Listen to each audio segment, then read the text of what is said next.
நேயர்கள் அனைவருக்கும் என்னுடைய நலமான வணக்கங்கள்.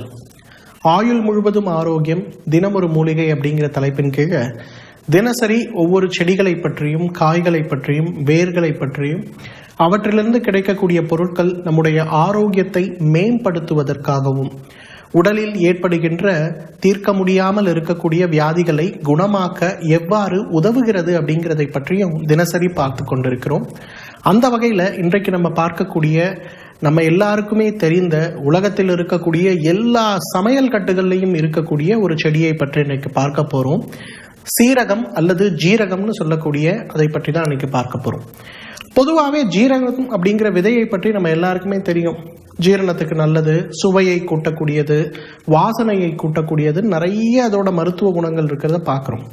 ஆனால் உண்மையிலே பார்த்தீங்கன்னா ஜீரகத்தை விட ஜீரகத்திலிருந்து விளைகின்ற அந்த கீரைக்கு மருத்துவ குணம் அதிகம். வித்தியாசமாக இருக்கிறது இல்லைங்களா? ஆமாங்க, ஜீரகத்தை கீரையை நம்ம எல்லா நேரத்திலையும் உபயோகப்படுத்த முடியாது அப்படிங்கிறதுக்காக தான் ஜீரகத்துடைய விதையை சமையல்லையோ மற்றத்துலையோ பயன்படுத்துகிறோம். ஜீரக கீரையை நம்ம பார்க்கலாமா? இதுதாங்க ஜீரகத்துடைய கீரை அப்படின்னு சொல்றது. பொதுவாக நம்ம வீட்டில் ஒரு தொட்டி இருந்ததுன்னு வச்சுங்களேன், ஒரு 10 ஜீரகத்தை எடுத்து அதில் போடுங்க, அடுத்த ஒரு 20 நாளில் பாருங்க ரொம்ப அழகாக இந்த மாதிரி கீரைகள் முளைத்திருக்கிறத பார்க்க முடியும். இந்த ஜீரக கீரை அப்படிங்கிறது பொதுவாகவே நம்மளுடைய வட இந்தியாவிலும் அதே போல நம்மளுடைய வட மாநிலங்கள்லையும் ரொம்ப ரொம்ப பிரசித்தம். வடகிழக்கு மாநிலங்கள்லாம் பார்த்தீங்கன்னா நம்ம ஜீரகக்கீரை அப்படிங்கிறது நம்ம ஊரில் எப்படி கொத்துமல்லியை உபயோகப்படுத்துவோமோ அந்த மாதிரி உபயோகப்படுத்தப்படுறதை நம்ம பார்க்க முடியும். அதே போல் அமெரிக்கா போகும்போதும் ஆஸ்திரேலியா, கனடா இந்த நாடுகள்லாம் போகும்போது கூட ஜீரகக்கீரை அப்படிங்கிறது மிகப்பெரிய அளவில் ஒரு சாலடாகவே உணவில் பயன்படுத்தப்பட்டு வரதை நம்ம பார்க்க முடியும்.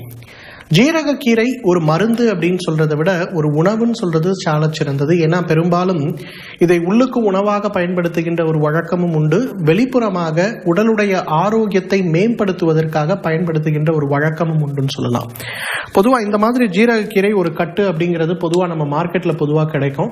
அப்படி இல்லைனா கூட ரொம்ப சுலபமாக நம்ம வாங்கிட்டு வந்து வீட்டில் ஒரு பெரிய தொட்டி எடுத்து, ஒரு பிளாஸ்டிக் கவர் இருக்குன்னா ஒரு 10 பெரிய லெவலில் ஒரு பிளாஸ்டிக் கவர் எடுத்து ஒரு 25 கிராம் ஜீரகத்தை அதில் தூவி கொஞ்சம் தண்ணி போட்டு வச்சிட்டிங்கன்னா ரொம்ப அழகாக வளர்ந்துடும். வாரத்துக்கு ஒரு முறை அப்படிங்கிற மாதிரி இந்த ஜீரகக்கீரையை உணவாக நம்ம சாப்பிட்டோம்னா உடல்ல நிறைய நல்ல பலன்கள் ஏற்படுவதை நம்ம பார்க்க முடியும். இன்றைக்கு நிறைய பேருக்கு நமக்கு ஏற்படுகின்ற மிகப்பெரிய ஒரு பிரச்சனை, என்னுடைய தலைமுடி அழகாக இல்லை, எனக்கு தலையில பொடுகு இருக்கு, எனக்கு சீக்கிரமா இள நரை வந்து விட்டது, என்னுடைய தலைமுடி ரொம்ப தின்னாகிவிட்டது, மெலிதாகிவிட்டது, கம்பி போல ஸ்ட்ராங்கா இருந்தது ரொம்ப மெலிதாகி லேசா உடையுது. இந்த கம்ப்ளைண்ட் சொல்லாதவங்க நம்ம நண்பர்கள் வட்டாரத்தில் ஒரு நாளைக்கு குறைந்தது ஒருவராவது இருக்க முடியாது. அந்த அளவுக்கு பார்த்தீங்கன்னா தலைமுடி சம்பந்தப்பட்ட பிரச்சனைங்கிறது நம்ம எல்லாருக்குமே இருக்கக்கூடிய பிரச்சனை. அந்த எண்ணெய் யூஸ் பண்ணுறேன், இந்த மருந்து சாப்பிட்றேன், இந்த க்ரீம் போடுறேன், இந்த மாதிரி நிறைய பேச்சுக்கள் தினசரி நம்மளுடைய நண்பர்கள் வட்டத்தில் இருக்கிறத பார்க்குறோம். ஆனால் இவர்களில் யாராவது ஒருத்தருக்கு இந்த நிரந்தர தீர்வு கிடைத்து விட்டதா அப்படின்னு கேட்டோம்னா இல்லைன்னு தான் சொல்லணும். தலைமுடியை பற்றி கவலைப்படாதவர்களே இருக்க முடியாது அப்படிங்கிறதுக்கு ஒரு மிகப்பெரிய உதாரணம் என்ன தெரியுமா? இன்றைக்கு தலைமுடி சம்பந்தப்பட்ட ப்ராடக்ட்ஸோடைய சந்தை வணிக மதிப்பு மட்டும் இன்றைக்கு கிட்டத்தட்ட ஒரு வருடத்திற்கு 5000 கோடி ரூபாய்க்கு மேலே. அப்போ அந்த அளவுக்கு தலைமுடிக்காக கவலைப்படுகின்ற மனிதர்கள் இருக்கிறார்கள் அப்படின்னு அர்த்தம். இன்றைக்கு என்னுடைய தாத்தாவை கம்பேர் பண்ணும்போது எனக்கு தலைமுடி குறைவாக இருக்கிறது. அந்த மாதிரி நம்ம பாட்டிகள்லாம் தலைமுடி கருகருன்னு வச்சிருக்கிறத பார்க்குறோம், பேத்திகள்லாம் தலைமுடிக்காக கவலைப்பட்டு கொண்டிருக்கிறத பார்க்குறோம். அவர்களால் எவ்வாறு ஆரோக்கியமாக இருக்க முடிந்தது, எப்படி அவர்களுடைய தலைமுடி கருகருவென்று இருக்கிறது அப்படின்னு பார்த்தோம்னா அதற்கு பெரிய ஒரு காரணம் என்னன்னு கேட்டிங்கன்னா இந்த ஜீரகக்கீரை தான். பொதுவாக இன்றைக்கு தலைமுடி சம்பந்தப்பட்ட காஸ்மெட்டிக் சம்பந்தப்பட்ட நிறைய மருத்துவ ஆராய்ச்சிகள் இன்றைக்கு நடந்து வரதை நம்ம பார்க்குறோம். இந்த மருத்துவ ஆராய்ச்சிகளில் ரொம்ப முக்கியமான ஒரு மருத்துவ ஆராய்ச்சி ஆஸ்திரேலியாவில் நடந்த ஆராய்ச்சி என்ன அப்படின்னு பார்த்தீங்கன்னா, வெளிப்புறமாக பாரம்பரியமாக உபயோகப்படுத்தப்பட்டு வருகின்ற சில பொருட்கள் தலைமுடியுடைய வளர்ச்சியை உண்மையாகவே நிர்ணயிக்கிறதா, ஹெர்பல் ஆயில்னு நம்ம சொல்லக்கூடியதெல்லாம் உண்மையிலே ஹெல்ப் பண்ணுதா அப்படிங்கிற ஒரு ஆராய்ச்சி இன்றைக்கு மிகப்பெரிய அளவில் நடந்து வருகின்ற ஒரு ஆராய்ச்சி. அந்த ஆராய்ச்சியில் அவங்க உபயோகப்படுத்துகிற முக்கியமான ஒரு பொருள் எது அப்படின்னு கேட்டிங்கன்னா இந்த ஜீரகக்கீரை தான். என்ன பண்ணாங்கன்னா எலிகளுக்கு இந்த ஜீரகக்கீரை இந்த மாதிரி முழுசாக இருக்க கீரை இருக்கு இல்லையா, இதை அப்படியே அரைச்சி ஒரு பேஸ்ட் மாதிரி பண்ணிட்டு அந்த பேஸ்ட்டை எலிகளுக்கு மேலே ஃபுல்லாக தடவிட்டு விட்டுட்டாங்க, ஒரு 1/2 hour விட்டுட்டாங்க. அப்புறம் வந்து தண்ணி வச்சு வாஷ் பண்ணி வைக்கிறாங்க. இதை வந்து ஒரு டெய்லி ப்ராக்டிஸாக ஒரு 30 நாட்களுக்கு பண்ணிட்டு அந்த முடிகளுடைய அமைப்பு, முடிகளுடைய ஸ்ட்ரக்சர்ல என்ன மாதிரி மாற்றம் கிடைத்திருக்கிறது அப்படின்னு பார்க்கும்போது மிகப்பெரிய ஒரு மாற்றம் ஏற்பட்டு இருப்பதை அவங்க பார்த்தாங்க. என்னன்னு கேட்டீங்கன்னா, அந்த தலைமுடியுடைய அமைப்பு, அந்த முடிகளுடைய எலிகளுடைய உடலில் இருக்கக்கூடிய ரோமத்துடைய அமைப்புல ஒரு மிகப்பெரிய மாற்றம் ஏற்பட்டு இருந்ததை பார்த்தாங்க. இன்னும் நிறைய ஆராய்ச்சிகள் செய்யறாங்க. இந்த ஜீரக கீரையிலிருந்து எடுக்கக்கூடிய எந்த மூலக்கூறு இதற்கு உதவி செய்கிறது அப்படிங்கிற ஒரு ஆராய்ச்சி பண்றாங்க. அந்த ஆராய்ச்சியாளர் வந்து சமீபத்தில் வந்து ஒரு மிகப்பெரிய ஆய்வு கட்டுரை எழுதியிருந்தாரு. அந்த கட்டுரையில் அவர் அழகா சொல்றாரு, ஒருவேளை இந்த ஜீரக கீரையிலிருந்து அந்த எடுக்கக்கூடிய அந்த ஒரு மூலக்கூறை மட்டும் பிரித்து விட முடியுமானால் தலைமுடி பிரச்சனை இனிமேல் இந்த உலகத்தில் யாருக்குமே இருக்காது. 1 வயது குழந்தையானாலும் சரி, 100 வயது வயதானவர்களானாலும் சரி, அந்த ஒரு மூலக்கூறு சம்பந்தப்பட்ட விஷயத்தை உள்ளுக்கோ வெளியிலோ உபயோகப்படுத்தினாலே தலைமுடி கருகருவென்று வளர்ந்து விடும் அப்படின்னு சொல்றாரு. இன்றைக்கு பாருங்க, நம்மளுடைய ஆயுர்வேத மருத்துவத்துல பல 1000 வருடங்களுக்கு முன்பே என்ன பண்ணியிருக்காங்கன்னா, தலைமுடி சம்பந்தப்பட்ட பிரச்சனை ஏற்படாமல் இருக்கணும் தான் இந்த ஜீரக கீரையை நல்லா மிக்சியில போட்டு அரைச்சி, நல்லா இந்த அளவுக்கு எடுத்துங்க, ஒரு கை பிடிக்கிற கட்டு அளவுக்கு அதை எடுத்து நல்லா இதை அப்படியே மிக்சர்ல போட்டு கொஞ்சோண்டு தண்ணி போட்டு நல்லா அரைச்சி பேஸ்ட் பண்ணுங்க. அந்த பேஸ்ட் எடுத்து தலைமுடி ஃபுல்லா நல்லா ஒரு பேக் போடுற மாதிரி போட்டு ஒரு 1 hour அப்படியே விட்டுருங்க. அப்புறம் வெந்நீர் வச்சு வாஷ் பண்ணிடுங்க. வாரத்துக்கு 1 முறை அல்லது வாரத்துக்கு 2 முறை இதை உபயோகப்படுத்தி பாருங்க. உங்க தலைமுடி கொட்டக்கூடிய பிரச்சனை, தலைமுடி உறுதியாக இல்லாமல் இருக்கின்ற பிரச்சனை, தலைமுடி ஜீவனே இல்லாமல் வறண்டு போயிருக்கிறது அப்படின்னு சொல்லக்கூடிய பிரச்சனை, பொடுகு சம்பந்தப்பட்ட பிரச்சனை, தலையில் இருக்கக்கூடிய ஸ்கேல்ப்ல இருக்கக்கூடிய அரிப்பு, ஏற்படுகின்ற சிறு சிறு கட்டிகள் சம்பந்தப்பட்ட பிரச்சனை, இதெல்லாம் ஒண்ணுமே இல்லாம தலைமுடி ஆரோக்கியமா இருக்கிறத நம்ம பார்க்க முடியும். ஒரு 3 மாதம், வாதத்திற்கு 2 முறை அப்படிங்கிற மாதிரி வீட்லயே இந்த செடியை வளர்க்கலாம். ரொம்ப கஷ்டப்படவே வேண்டாம். 6 சாக்குப்பை வாங்குங்க, கொஞ்சம் மண்ணை போடுங்க, அதுல தூவுங்க. வாரத்துக்கு 1 முறைன்னு ஒரு கைப்பிடி அந்த கீரை வளர்றதை பிச்சுட்டு அரைச்சிட்டு தலையில பேக் போட்டுட்டு ஹாப்பியா இருங்க. ஸோ தலைமுடி சம்பந்தப்பட்ட பிரச்சனைகளை முழுமையாக குணமாக்கக்கூடிய சக்தி இந்த ஜீரக கீரைக்கு உண்டு.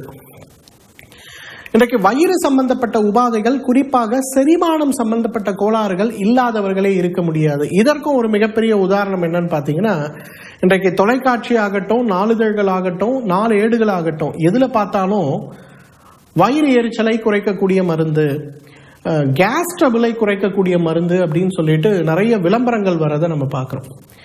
ஆனால் இன்றைக்கு அமெரிக்காவில் இருக்கக்கூடிய FDA நிறுவனம் வந்து நிறைய ஆய்வறிக்கைகள் வருடம் வெளியிடுறாங்க. அதில் குறிப்பிட்ட ஒரு ஆய்வறிக்கை என்ன சொல்லுதுன்னா, கேஸ் ட்ரபிள்காகவும் உடலில் இருக்கக்கூடிய வாயு சம்பந்தப்பட்ட பொருட்களுக்காகவும் எடுத்துக்கொள்ளக்கூடிய பேண்டாசிட்னு சொல்லக்கூடிய மாத்திரைகள் கிட்னி செயலிழந்து போவதற்கு முதல் காரணமாக இருக்கிறது அப்படின்னு சொல்றாங்க. அப்ப பேண்டாசிட் சம்பந்தப்பட்ட மாத்திரைகளை எவ்வாறு குறைக்க முடியும், அந்த மாத்திரைகளை எவ்வாறு முழுமையாக இல்லாமல் ஆரோக்கியமாக இருக்க முடியும் அப்படின்னு பார்த்தோம்னா, அதற்கு தான் இந்த ஜீரகக்கீரை ஒரு மிகச்சிறந்த மருந்து. இன்றைக்கு கீரை சாப்பிடுகின்ற ஒரு பழக்கமே மிகவும் குறைந்து போயிருக்கக்கூடிய ஒரு அவலமான சூழல் நமக்கு இருக்கிறத பார்க்கிறோம். வாரத்திற்கு எத்தனை நாள் கீரை அப்படின்னு சொல்லும் போது, இல்ல சார் மாசத்துக்கு 2 முறை சாப்பிடுவோம் அப்படிங்கிற பதில் வரும்போது மனது மிகவும் வருத்தத்திற்கு உள்ளாவதை பார்க்க முடியும். ஏன்னா அதனாலதான் இன்றைக்கு ஆண்களும் பெண்களும் நிறைய வகையான நோய்களால் அவதிப்படுவதை பார்க்கிறோம். அப்ப அந்த மாதிரி ஏற்படுகின்ற இந்த பிரச்சனையை எவ்வாறு குறைக்க முடியும்? இந்த உடலில் ஏற்படுகின்ற வாயு சம்பந்தப்பட்ட கோளாறுகளை, மலச்சிக்கல் சம்பந்தப்பட்ட கோளாறுகளை, வயிறு எரிச்சல் சம்பந்தப்பட்ட கோளாறுகளை, இரவு நேரங்கள்ல அதிகமான ஏப்பம் ஏற்படுகிறதுன்னு சொல்லுகின்ற கோளாறுகளை, வயிறு வந்து சாப்பிட்ட உடனே பானை போல் வீங்கி விடுகிறது அப்படின்னு சொல்லக்கூடிய கோளாறுகளை, மோஷன் போனா கூட டெய்லி எனக்கு வயிறு சுத்தமா காலியான மாதிரி தெரியல, இன்னும் ஒரு முறை மோஷன் வரும் போல இருக்கிறது அப்படின்னு சொல்லக்கூடிய கோளாறுகளை எவ்வாறு குணப்படுத்திக் கொள்ள முடியும் இயற்கையாக அப்படின்னு கேட்கும்போது, அதற்கு உணவாக இந்த ஜீரக கீரையை நம்ம பயன்படுத்தினாலே போதும். எப்படி வீட்டுல கீரை பொரியல் பண்ணுவோமோ அதே போல இதை சிறு சிறு துகள்களாக நறுக்கி தண்ணீர் வைத்து வேக வைத்து நம்ம அவியல் போல செய்தோ அல்லது ஒரு பொரியல் போல செய்தோ அந்த கீரையை வாரத்திற்கு 1 முறை இந்த ஜீரக கீரை பொரியலை உணவாக எடுத்துக்கொள்ளுகின்ற பழக்கத்தை வைத்துக் கொண்டு பாருங்க. 2 மாசம் இதை நீங்க வாரத்துக்கு 1 முறைன்னு சாப்பிட்டு பாருங்க. உங்க வயிறு சம்பந்தப்பட்ட எல்லா உபாதைகளும் குறைந்து போறதை நம்ம பார்க்க முடியும். இன்றைக்கு எனக்கு தெரிந்து எவ்வளவோ பேர் பேண்டாசிட் மாத்திரை இல்லாத நாட்களே இல்லம்பாங்க. சில பெண்கள்லாம் ஒரு 65-70 வயதுல வருவாங்க. சார் அந்த மாத்திரை போடலன்னா எனக்கு பசியே இருக்காது சார், கல்லே வயிறுக்குள்ள கல் இருக்க மாதிரி இருக்கும் சார், ஒரு இட்லி சாப்பிட்டாலே வாந்தி வர மாதிரி இருக்கும் சார், பசிக்கும் ஆனால் சாப்பிட முடியாது சார்ம்பாங்க. நிறைய மாத்திரைகளை சாப்பிடுவாங்க, ரத்த அழுத்தத்திற்கு, சர்க்கரை நோய்க்கு, கொலஸ்ட்ராலை குறைப்பதற்கு, நரம்புக்கு, தூக்கம் வருவதற்கு, சிறுநீர் வெளியில முழுமையா வெளியேறுவதற்கு நிறைய மாத்திரைகளை சாப்பிடுவாங்க. அது கூடவே பசிக்குன்னு ஒரு மாத்திரை, வயிறு எரிச்சல் வராமல் இருக்கிறதுக்குன்னு ஒரு மாத்திரை. இவ்வளவு மாத்திரைகளையும் சாப்பிடும்போது எப்படி வயிறு சூடாகாமல் இருக்கும், எப்படி பசி நார்மலாக இருக்கும்? அப்ப இயற்கையான முறையில் இதை எவ்வாறு சரி செய்ய முடியும் பார்க்கும்போது ஜீரக கீரைக்கு அந்த சக்தியை உண்டு. வாரத்திற்கு ஒரு நாள் மட்டும் நல்ல ஒரு 100 கிராம் அளவுக்கு, ஒரு வளர்ந்த ஆண் பெண் இருக்கோம்னா நம்ம 100 கிராம் அளவுக்கு ஜீரக கீரையிலிருந்து எடுக்கக்கூடிய பொரியல், குழந்தைகளுக்கு ஒரு 30 to 50 கிராம் வரையிலும் வாரத்துல ஏதாவது ஒரு நாள் உணவாக பயன்படுத்தி பாருங்க. உங்களுடைய வயிறு சம்பந்தப்பட்ட எல்லா உபாதைகளும் குறைந்து, வயிறு பானை மாதிரி இருக்கக்கூடிய வயிறு கூட படிப்படியாக குறைந்து நார்மல் ஆகிறத நம்ம பார்க்கலாம். அந்த அளவுக்கு வயிறு சம்பந்தப்பட்ட உபாதைகளுக்கு மிகச்சிறந்த மருந்து இந்த சீரகக்கீரை. ராஜகுரு அப்படிங்கிறவர் திருவற்றியூர்ல இருந்து எனக்கு ஒரு கேள்வியை கொடுத்திருக்காரு. அதாவது மூட்டுகள்ல, குறிப்பாக தோள்பட்டை, கழுத்து பகுதி, இடுப்பு பகுதி, கால் மூட்டு, மணிக்கட்டு, இந்த இடங்கள்ல தான் எனக்கு நிறைய வலிகள் இருக்கு. முடக்குவாதத்திற்கான பரிசோதனைகள் செய்து பார்க்கும்போது அந்த மாதிரி எதுவுமே இல்லைன்னு வருது. ஆனால் வலி நிவாரண மாத்திரைகளையோ அல்லது ஸ்டீராய்டு மாத்திரைகளையோ எடுத்துக்கொள்ளும் போது தான் எனக்கு இந்த வலிகள் குறைகிறது. அந்த மாத்திரைகளுடையிலிருந்து, பக்க விளைவிலிருந்து நான் எவ்வாறு வெளிவர முடியும், வலி நிவாரண மாத்திரைகளை எவ்வாறு குறைக்க முடியும் அப்படின்னு கேட்டிருக்காரு. ராஜகுரு, 54 வயது, திருவற்றியூர்லேருந்து எனக்கு இந்த கடிதத்தை எழுதியிருக்காரு. ராஜகுரு சார் அவர்களே, உங்களுக்கு ஒவ்வொரு மருத்துவ முறையும் ஒரு நோயை அணுகுவதில் விதவிதமான முறைகளை கொண்டிருக்கும். இப்போ மாடர்ன் மெடிசனை பொறுத்தவரையிலும் சில ரத்த பரிசோதனைகளை வைத்து தான் அவங்க ஏன் இந்த வலிகள் ஏற்படுகிறது அப்படின்னு பார்த்து அதற்கான சிகிச்சைகளை கொடுப்பாங்க. ஆயுர்வேத முறைப்படி அப்படி பார்க்கும்போது உடலில் இருக்கக்கூடிய வாதம் என்ன, பித்தம் என்ன, கபம் என்ன, இப்போ வாதத்தால் ஏற்படுகின்ற பிரச்சனைகள் என்ன இருக்கிறது அப்படிங்கிறத பார்த்து தான் நம்ம சிகிச்சை கொடுப்போம். அந்த வகையில் பார்க்கும்போது நீங்கள் சொல்லக்கூடிய அறிகுறிகள் பார்க்கும்போது உங்களுக்கு வாதம் சம்பந்தப்பட்ட பிரச்சனை ரொம்ப அதிகமாக இருக்கு அப்படின்னு நினைக்கிறேன். வாதத்தை குறைப்பதில் மிகச்சிறந்த மருந்து எது அப்படின்னு பார்க்கும்போது ஆமணக்குடைய வேர் அப்படிங்கிறது ரொம்ப பெரிய மருந்துன்னு சொல்லலாம். 1 லிட்டர் அளவுக்கு தண்ணீர் எடுத்து 20 கிராம் அளவுக்கு ஆமணக்கு வேரை அதில் இட்டு நன்றாக கொதிக்க வைத்து 1/2 லிட்டர் அளவுக்கு அதை குறைத்து கொள்ளுங்க. வடிகட்டி எடுக்கக்கூடிய ஆமணக்கு வேர் கஷாயத்தை காலை ஒரு முறை, மதியம் ஒரு முறை, இரவு ஒரு முறை உணவுக்கு முன்பு சாப்பிட முயற்சி பண்ணுங்க. அந்த மாதிரி செய்யும் போது படிப்படியாக உங்களுக்கு இருக்கக்கூடிய மூட்டு வலிகளில் நல்ல ஒரு முன்னேற்றம் ஏற்படுவதை நம்ம பார்க்க முடியும்.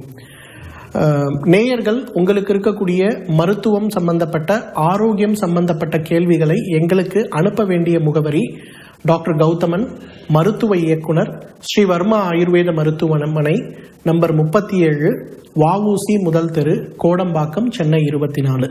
இந்த முகவரிக்கு உங்களுடைய கேள்விகளை அனுப்புங்க. உங்களுக்கு தேவையான பதில்களை கடிதம் மூலமாகவோ அல்லது தொலைபேசி மூலமாகவோ நான் தெரிவிக்க முயற்சி செய்கிறேன். நேயர்களே, இன்றைக்கு ஜீரகத்துடைய மருத்துவ குணங்களை பற்றியும் குறிப்பாக சீரக கீரையுடைய மருத்துவ குணங்களை பற்றி ரொம்ப விரிவாக இன்றைக்கு பார்த்தோம். நாளை மற்றொரு மூலிகையோடு, அதோட மருத்துவ குணங்களோடு, அதோடைய செய்முறை விளக்கங்களோடு உங்களை நான் சந்திக்கிறேன். அதுவரை உங்களிடமிருந்து விடைபெறுவது டாக்டர் கௌதமன். நன்றி, வணக்கம்.